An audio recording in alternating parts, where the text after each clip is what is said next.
Picture it, a courtroom but not as you know it. The air is thick with the smell of unwashed bodies, damp stone, and burning incense meant to ward off the evil that surely lurks in the corners. A woman stands in the centre, her hands bound, her eyes wide with a terror that has no name in our modern world. She is on trial for witchcraft, but the accusation isn't for cursing a neighbour or flying on a broomstick. The clerk, in a droning, sanctimonious voice, reads the charge. That she, through demonic magic, has been systematically stealing the private parts of the men in her village. And not just stealing them, but keeping them. Keeping them as pets nestled together in a bird's nest high in a tree, where she feeds them oats and corn as one might feed a sparrow. The judges, grim-faced men of the church and state, nod gravely. This is not a joke. This is not a metaphor. This is a legitimate legal proceeding in medieval Europe. And as this trial unfolds a few streets away, another court is in session. The defendant is a pig. A large, bewildered sow, formally charged and provided with a court-appointed lawyer, is being prosecuted for committing an act of sodomy with its owner.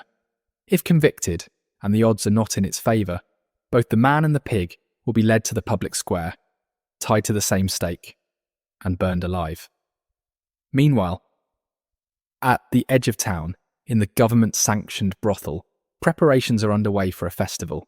The prostitutes, required by law to wear bright yellow hoods adorned with tiny, tinkling bells so that no God-fearing citizen might mistake them for a decent woman, are rehearsing. When the Holy Roman Emperor arrives, their sacred duty, as part of the official citywide welcome ceremony, is to playfully ensnare him at the city gates with shimmering golden chains, releasing him only after he pays a symbolic ransom. This was the reality of medieval sexuality, a world so profoundly alien, so fundamentally bizarre, that, for centuries, historians simply ignored it. They pretended the documents didn't exist. They dismissed the court records as folklore, the medical texts as allegory, and the legal codes as hyperbolic threats that were never actually enforced. They gave us a sanitized version of the past, a fairy tale of chivalrous knights, chaste ladies, and pious peasants. Forget all of it. Erase that storybook image from your mind. The Middle Ages were not a time of simple repression. They were a time of an institutionalized, weaponized, and spectacularly strange sexuality. This was a civilization where high courts ordered a husband and wife to attempt intercourse in front of a panel of judges and medical experts, simply to test for impotence. A world where learned physicians, graduates of the finest universities, prescribed orgasms to women as a cure for a medical condition they called the wandering womb. A legal system where the very act of getting pregnant from a violent assault was considered irrefutable proof that you must have enjoyed it, and therefore you were not truly assaulted at all. These are not legends. These are not the fever dreams of a mad monk. These are the cold, hard facts, documented in thousands of pages of court transcripts, theological manuals, and personal letters. We are about to descend into the most twisted, shocking, and utterly insane sexual landscape ever constructed by a Western society. And to understand how this world came to be, we must begin with the institution that held an iron monopoly on every aspect of medieval life, from the cradle to the grave, and most especially on what happened in the bedroom.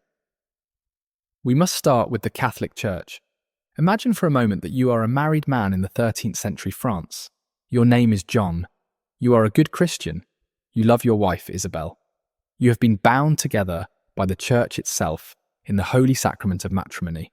Tonight, after a long day of labour, you feel a stir of affection, a desire for the woman the Church has declared your other half, a simple, natural, God-given impulse. But it is not simple. It is, in fact, almost impossibly complicated. The Church, in its obsessive quest to regulate every flicker of human desire, had created a sexual calendar so restrictive, so mind-bogglingly complex, that modern historians have had to create elaborate flowcharts just to keep track of it all. Let's say today is Sunday. You reach for your wife's hand. You must stop. Sunday is the Lord's Day, the day of his resurrection. To engage in carnal acts on this day would be a grave sin, an insult to Christ himself. The penance would be weeks of fasting. Fine, you will wait until Monday. But what if it is Friday? Absolutely forbidden. Friday is the day Christ was crucified, a day of solemn mourning and abstinence. To feel pleasure on a Friday was to dance on the Saviour's grave. Thursday? also off limits. Thursday was the day of the Last Supper. To honour it, you must be pure.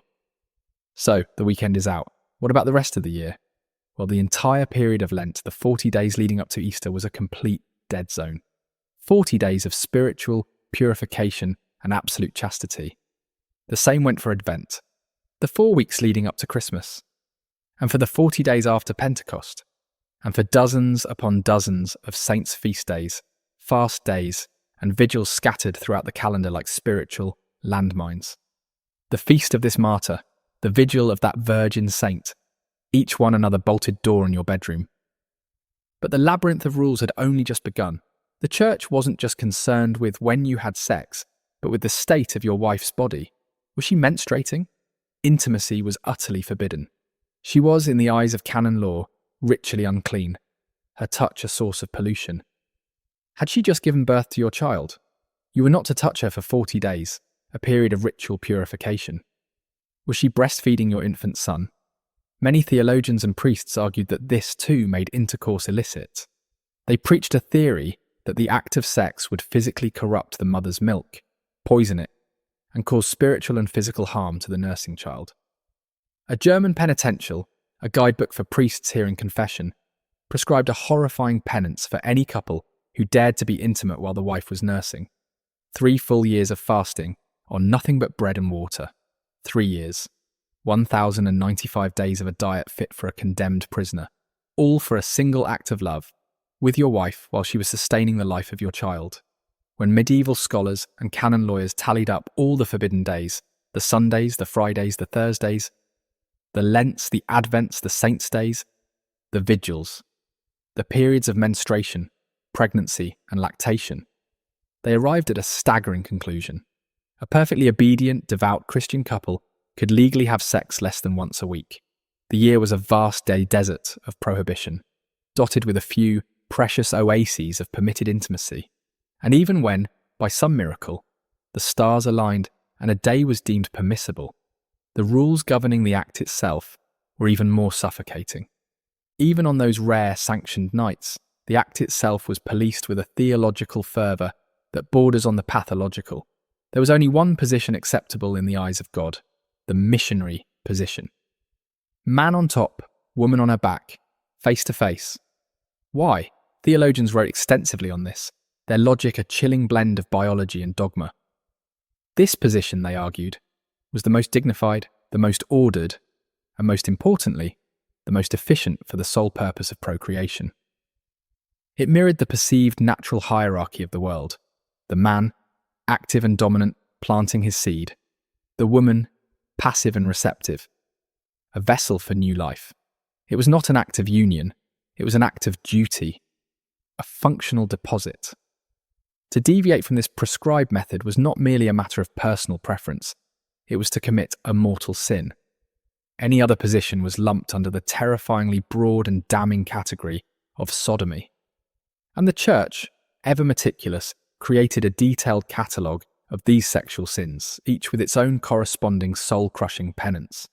If a wife were to be on top of her husband, an inversion of the divine order, a usurpation of male authority, even in the intimacy of the marriage bed, the penance was 40 days of fasting. If a couple were to engage in intercourse from behind, in the manner of dogs, as the penitential so delicately phrased it, the punishment skyrocketed. This was seen as a monstrous embrace of animalistic lust, a rejection of human reason and dignity. The penance was 3 years of fasting on bread and water. 3 years, for choosing a different angle of intimacy with your own spouse.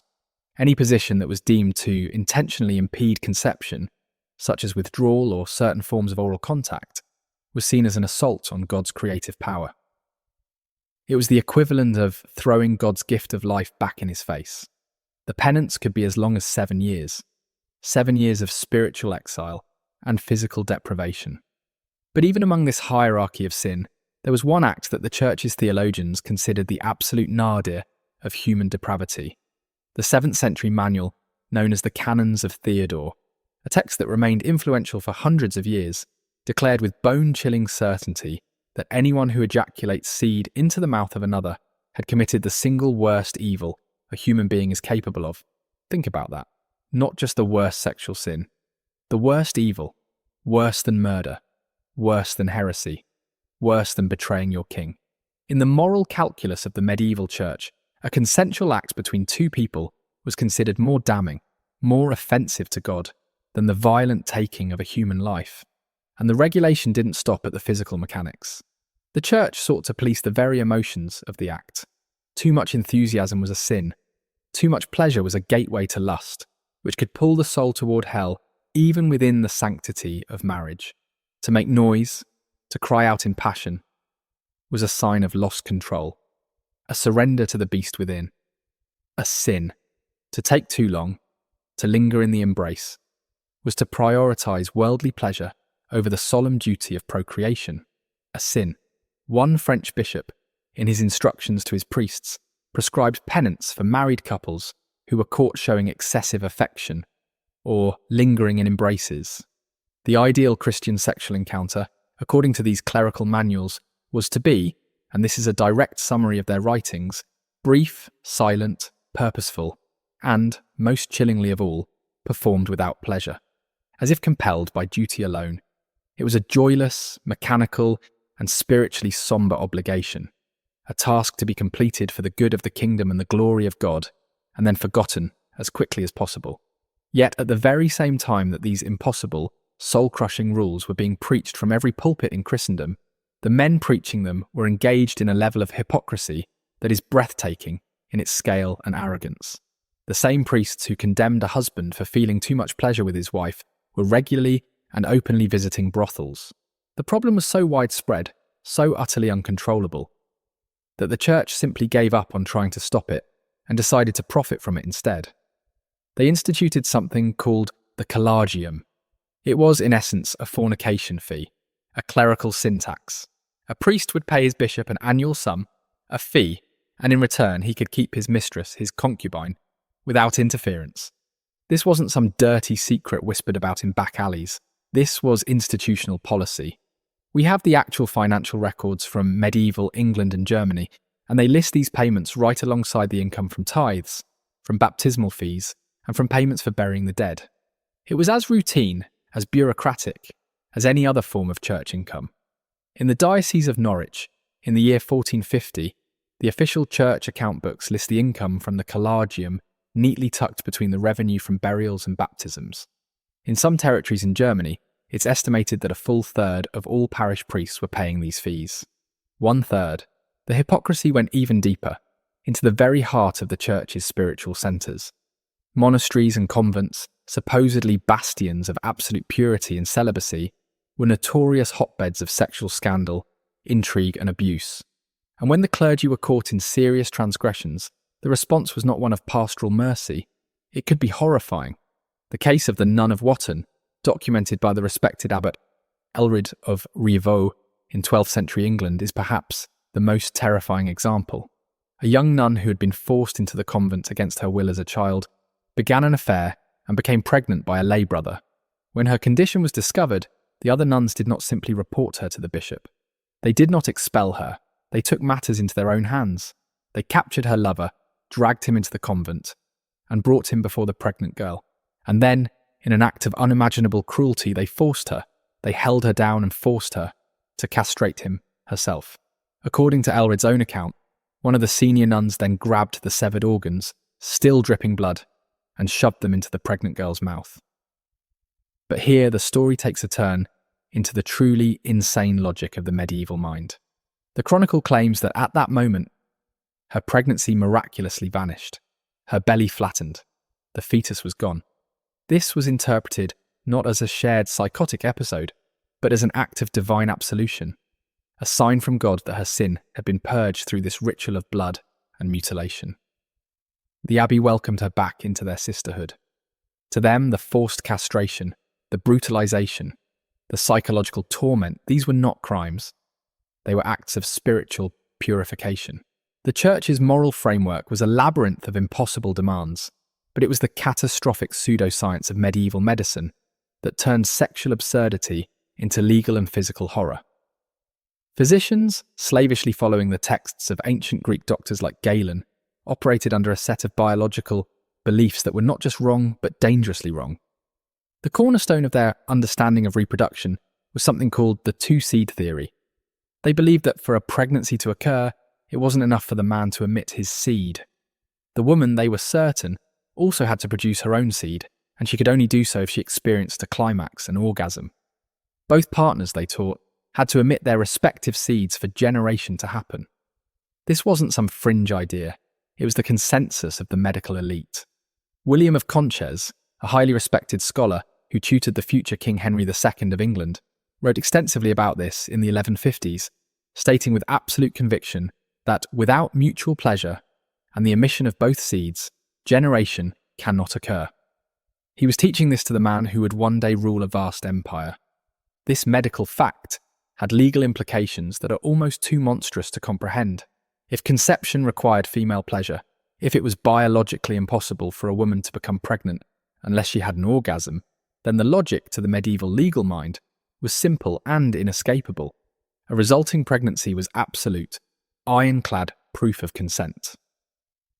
The most influential legal text in 13th century England, a massive Latin tome known as Flater, states it with chilling clarity. If the woman should have conceived by the rape, the charge must be dropped, for without a woman's consent she could not conceive. Let the horror of that logic sink in. A woman endures the trauma of a violent assault. Her body is violated, her will is broken. And then weeks later she discovers she is pregnant with her attacker's child. In her darkest moment of despair, the law, which is supposed to be her protector, delivers the final soul-crushing blow. Her own pregnancy becomes the evidence used against her. It becomes the proof that she is a liar. It proves she must have consented. She must have enjoyed it. She must have experienced the necessary release for conception to take place. This wasn't a loophole. This wasn't a rare, bizarre ruling. This was standard legal doctrine across most of Europe. We have the court records. From England, from France, from the Holy Roman Empire, we have case after case showing rape charges being summarily dismissed the moment the victim's pregnancy was revealed. The case of Lady Isabel Butler in 15th century Ireland is a particularly tragic example. She was a noblewoman, abducted, repeatedly assaulted, and forcibly married to her attacker. When she eventually managed to get her case before a court and became pregnant during the proceedings, the court ruled that because she had conceived, it could not have been rape. Her attacker, her violator, was declared her legal husband, and she was forced to remain with him. The medical theory that was meant to explain the miracle of life became a legal weapon that silenced and condemned victims. At the very same time, this same medical establishment was actively prescribing orgasms as a medical treatment. Women, especially widows, nuns, and unmarried women who went for long periods without sexual activity, were believed to be susceptible to a terrifying condition known as womb suffocation, or more famously, hysteria. The physicians, again following their ancient Greek texts, believed that the uterus was not a fixed organ. They thought of it as a separate, almost sentient creature living inside the female body, an animal with a desperate need for moisture and warmth. If a woman was celibate for too long, her uterus would become dry and cold. It would then, according to their medical books, detach itself and begin to wander around her body in search of the vital essence it craved. This wandering womb could press against her heart, causing fainting spells. It could rise to her throat, causing a feeling of suffocation. It could interfere with her brain, causing emotional disturbances, fits of weeping, or violent seizures. The prescribed treatment was logical, given their flawed premise. For a married woman suffering from these symptoms, the cure was simple and direct. Regular vigorous intercourse with her husband to water the womb and keep it in its place. But what about the millions of women who had no husband? The widows, the virgins, the nuns who had taken a vow of chastity? For them, medieval doctors developed a clinical, medicalized solution. The treatment was manual stimulation, performed not by a lover, but by a healthcare provider. A midwife would be summoned. She would use warm oils and her skilled hands to massage the patient's genitals until she provoked the necessary release, the paroxysm that would satiate the wandering womb and restore balance to the body. This was not seen as a sexual act. It was a medical procedure, as routine as bloodletting or prescribing herbal remedies. Medieval doctors were, quite literally, prescribing medical orgasms. This practice, born from a fantastical theory about a roving uterus, continued in various forms for centuries. It laid the direct intellectual groundwork for the invention of the first mechanical vibrators in the late 19th century, which were initially marketed not as sex toys, but as medical devices for doctors to more efficiently treat their hysterical female patients. The journey to one of the modern world's most popular adult products began in the medieval period, with a disastrously wrong idea about female anatomy. But perhaps no single practice captures the bizarre public spectacle of medieval sexuality better than the infamous trial by Congress. When a woman in France sued her husband for an annulment on the grounds of impotence, the court required proof. It wasn't enough for her to testify. It wasn't enough for him to confess. The religious courts, which had jurisdiction over marriage, did a live demonstration. Their solution was to order the couple to attempt to have intercourse in a controlled environment in front of a panel of witnesses. The procedure was methodical, bureaucratic, and profoundly humiliating. The couple would be brought to a designated room, often within the bishop's palace. A panel of matrons, older, married women considered to be experts in these delicate matters, along with surgeons and priests, would first conduct a preliminary examination. They would inspect the man's genitals, checking for any obvious physical deformities. They might attempt to manually arouse him, to probe and manipulate him, to test his physical capacity for an erection. If this initial, hands-on examination proved inconclusive, it was time for the main event. The couple would be placed in a large bed, surrounded by heavy curtains. But these curtains had strategic gaps, peepholes, allowing the witnesses to observe the proceedings. The judges would then formally order the couple to attempt intercourse. The matrons, surgeons, and priests would watch, their faces illuminated by candlelight, looking for the telltale signs: a genuine erection, successful penetration, and, if possible, emission. The psychological pressure on the man was, of course, crushing. The case of the Marquis de Longueuil in 1659, though slightly post-medieval, became the scandal of Paris and the most famous example of this practice. His wife sought an annulment, and the court ordered the trial. The event became a public sensation. Satirical poems and pamphlets circulated throughout the city, mocking the Marquis's predicament. He failed the test, spectacularly, multiple times. The court records describe him, under the intense judgmental gaze of the matrons, wilting like a flower, completely unable to perform, despite desperate, frantic attempts. The ultimate irony is that after his marriage was annulled, he remarried and went on to have several children, proving that the entire system, this ritual of state-supervised intimacy, was not just humiliating, but fundamentally flawed. For other sexual crimes, the punishments were not designed to be clinical, but to be as public, as permanent, and as symbolically devastating as possible. Adultery wasn't just a private sin between two people and God. It was a public crime that polluted the entire community, and the community demanded a visible, lasting mark of shame. Under the laws of the great Danish king Canute, who ruled England in the 11th century, the punishment for an adulterous woman was horrific. She would be dragged into the public square, and a magistrate would cut off her nose and her ears. This was not random cruelty. It was a calculated act of symbolic destruction. In the medieval mind, the nose was central to a person's identity, and for a woman, to her beauty. To cut it off was to destroy her face, to permanently mark her, to make her a walking, disfigured symbol of her sin for the rest of her life. And we know this happened. We have found the skeletal remains in archaeological digs, the skulls of medieval women showing the precise, sharp-edged cuts to the nasal bone consistent with this exact form of punishment. These weren't just threats written in law books. They were a brutal, practiced reality.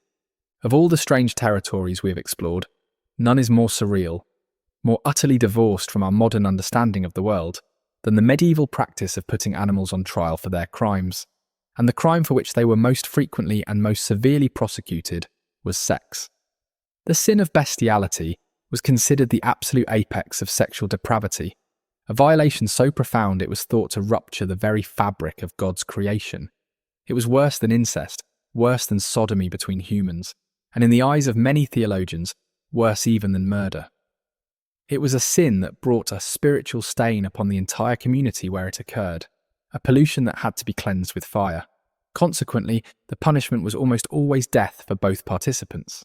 Both the human and the animal would be executed, usually by being burned alive at the stake together. But here is where the medieval mind takes a turn into the truly insane. The animal was not simply killed as a contaminated object. It was formally prosecuted as a co-conspirator. These were not mob justice. These were full, formal legal proceedings. The animal would be arrested and imprisoned. The court would appoint a defense attorney for it. The prosecution would present its case. Witnesses would be called to testify, not just about the act itself, but about the animal's general character. Was this sow known to be of loose morals? Had this donkey previously exhibited virtuous behaviour? The questions were asked in all seriousness. At the end of the trial, a verdict would be solemnly pronounced by the judge, and a sentence would be passed. We have hundreds of these documented cases from across Europe.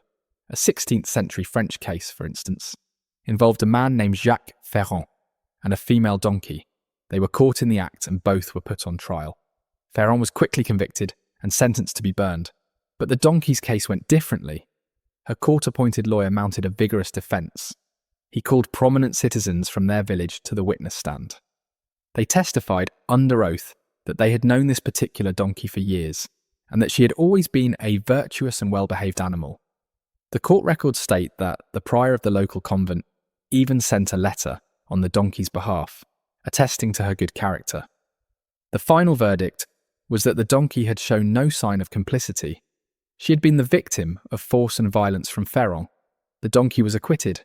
She was formally declared innocent and returned to her owner, while Jacques Ferrand was taken to the public square and burned at the stake alone.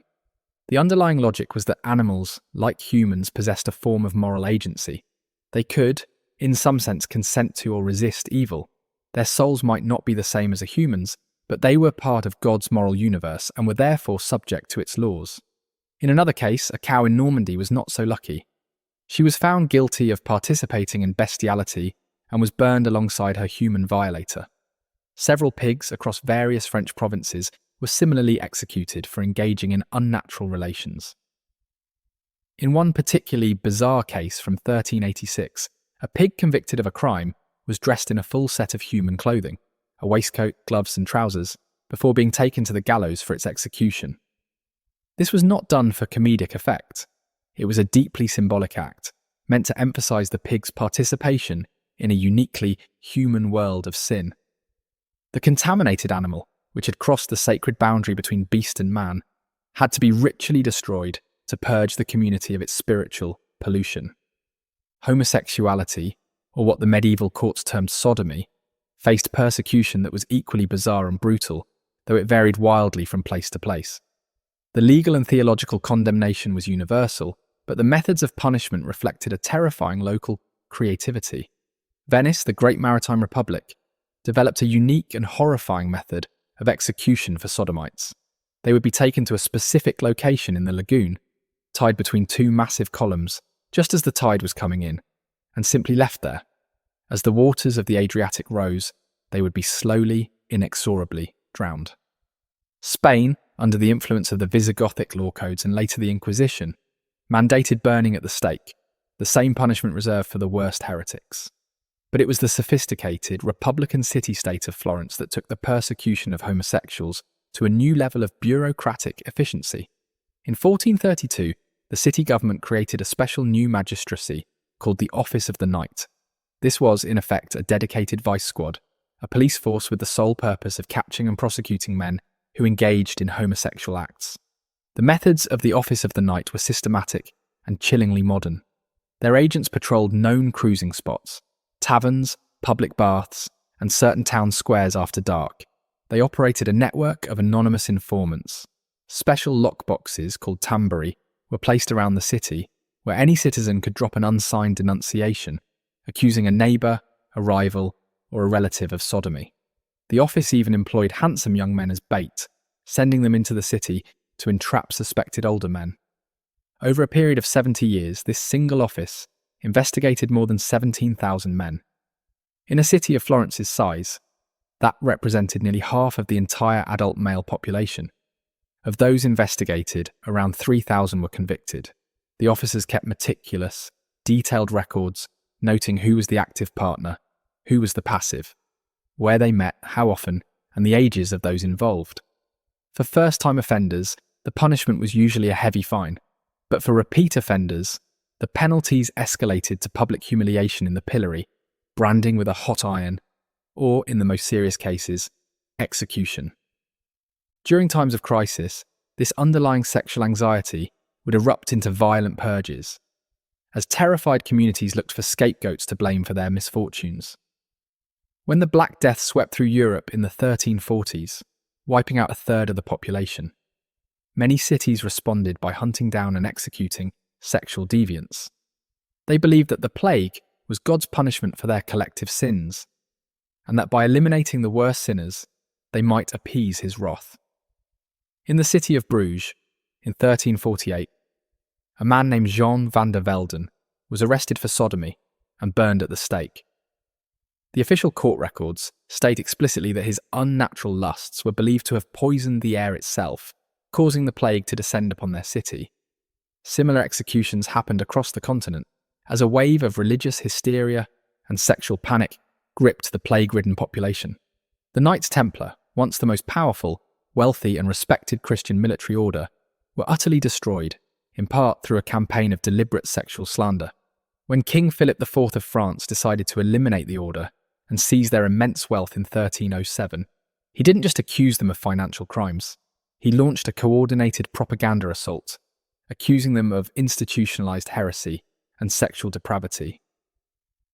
The official charges claimed that, as part of their secret initiation ceremony, new recruits were required to kiss their superiors on the anus and were forced to engage in homosexual orgies. These charges were almost certainly fabricated, fantasies designed to shock and repulse the common people. Under brutal torture, captured Templars would confess to anything and everything, but the accusations worked precisely because medieval society was already primed to believe that heresy and sexual deviancy were two sides of the same coin, inseparable partners in evil. By the late medieval period, this potent fusion of sexual anxiety and religious fear had merged completely with a burgeoning obsession with supernatural evil. The infamous witch-hunting manual, the Malleus Maleficarum, or Hammer of Witches, published in 1487, is a document so obsessed with sex that it reveals far more about the twisted psychologies of its authors, two Dominican inquisitors, than it does about any actual witches. The book claims with absolute scholarly certainty that witches routinely stole men's penises through magic. And here is an actual, direct quote from the text. Witches can truly and actually remove men's members. And what is to be thought about those witches who in this way sometimes collect many such members together, 20 or 30 at once, and put them in a bird's nest or shut them up in a box where they move about like living members and eat oats and corn? The text then relates, as a factual anecdote, a story of a man whose penis had been stolen by a witch. Desperate to get it back, he climbed a tree where she kept her collection in a nest full of writhing, disembodied members. He reached in to take his own, but the witch stopped him, telling him he was not allowed to take the largest one, because that particular member belonged to the local parish priest. This was not presented as folklore. This was presented in a learned, theological treatise as a documented fact, a guide for educated inquisitors on how to prosecute the forces of darkness. And they did. Women across Europe were arrested, tortured into confessing that they had stolen penises through witchcraft, and then executed for it. This belief was so pervasive that it even seeped into the art of the period. A famous mural in Massa Marittima, Tuscany, painted around 1265, depicts a strange tree from which penises hang like fruit, while women below casually harvest them with sticks and collect them in baskets. Medieval artists even incorporated this bizarre imagery into the margins of sacred religious manuscripts. One 14th century illustration shows a nun with a calm, serene expression on her face, plucking fully formed penises from a tree and placing them gently into a basket on her arm. Before we venture further into the documented realities of the medieval bedroom, it is crucial to clear away some of the debris of myth that has accumulated over the centuries. There are two famous facts about medieval sexuality that almost everyone thinks they know, but which are in fact complete fictions. The first, and most persistent, is the infamous droit du seigneur, the supposed right of the lord. This is the belief that a feudal lord had the legal right to sleep with any peasant bride on his land on her wedding night, deflowering her before her own husband could. It has become a staple of historical fiction and movies, a perfect symbol of feudal tyranny and exploitation. It is also a complete fabrication. Modern historians, after decades of exhaustive research, have found zero credible evidence of any such legal right ever existing anywhere in medieval Europe. Not a single law code, not a single court record, not a single charter supports its existence. What did exist were certain marriage fees. A peasant serf was legally bound to his lord's land. And if he or his daughter wished to marry someone from outside that lord's domain, they often had to pay a fee for the privilege, compensating the lord for the loss of a valuable worker. In later centuries, particularly during the Enlightenment, propagandists who wanted to paint the Middle Ages as a period of maximum barbarism seized upon these mundane marriage fees and deliberately, dishonestly, transformed them into a lurid tale of sexual obligation. The droit du seigneur is a ghost, a piece of anti-feudal propaganda that has proven far more resilient than the truth.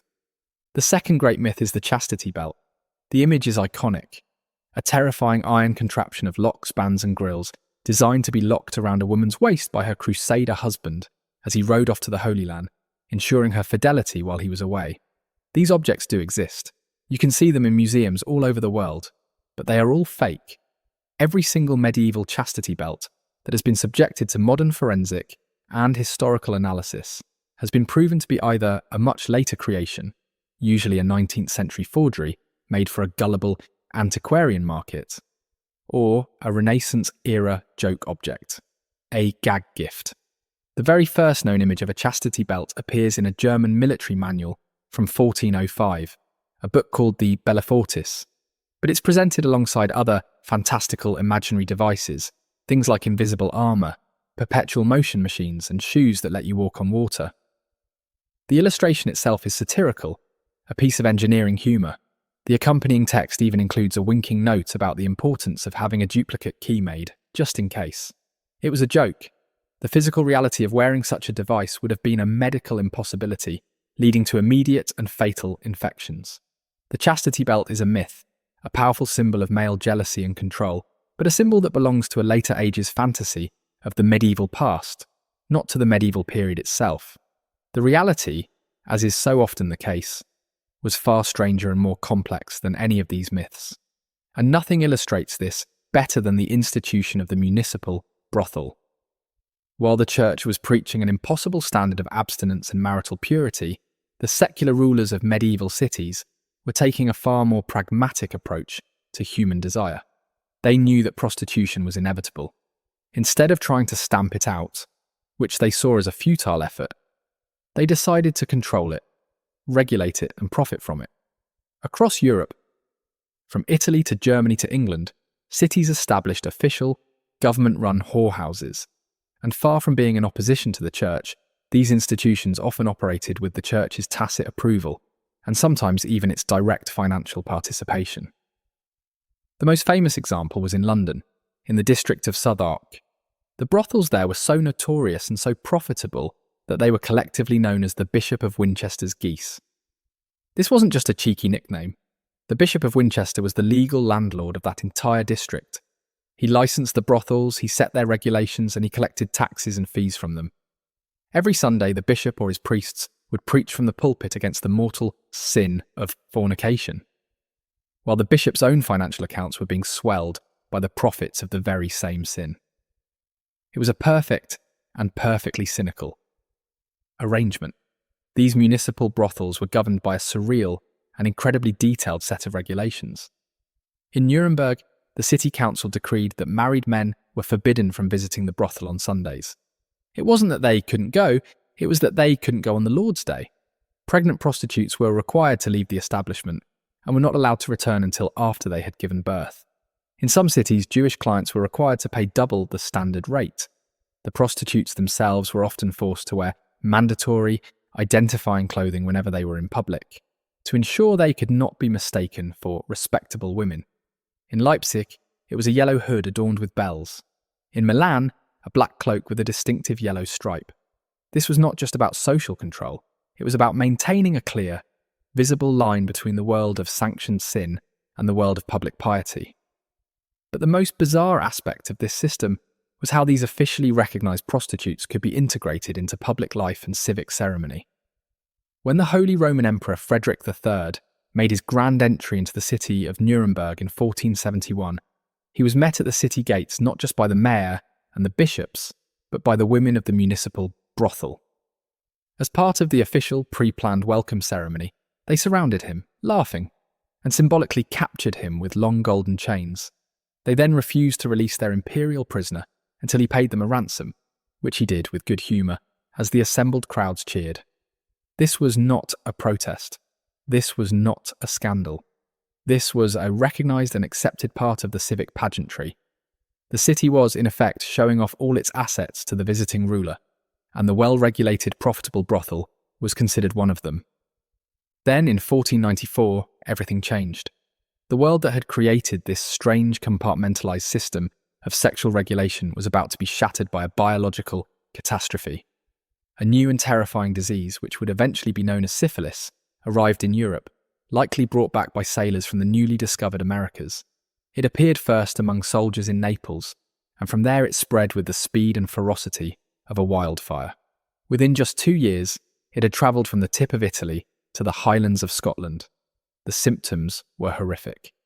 It began with genital sores, but then progressed to a full-body rash, debilitating joint pain, and in its final stages to open, rotting sores that could cause a person's nose, lips and flesh to literally fall off their face.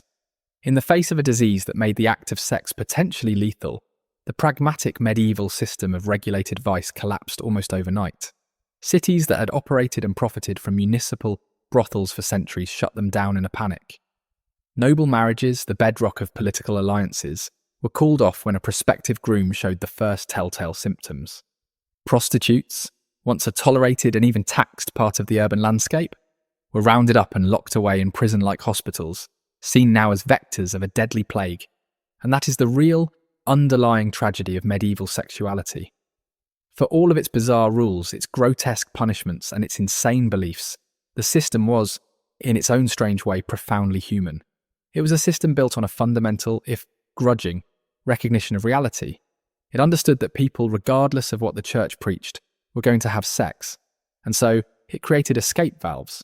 It created the system of confession and penance, a way to sin, repent, and be brought back into the fold. It created the regulated brothel, a contained space for a sin that was deemed inevitable. It elevated marriage into a sacred outlet for desires that could not be extinguished. Every grotesque punishment, every impossibly complex rule, every bizarre medical theory was, at its heart, a desperate attempt by society to impose a divine and rational order on the fundamental, terrifying, and beautiful chaos of human desire. They failed, of course. They failed spectacularly.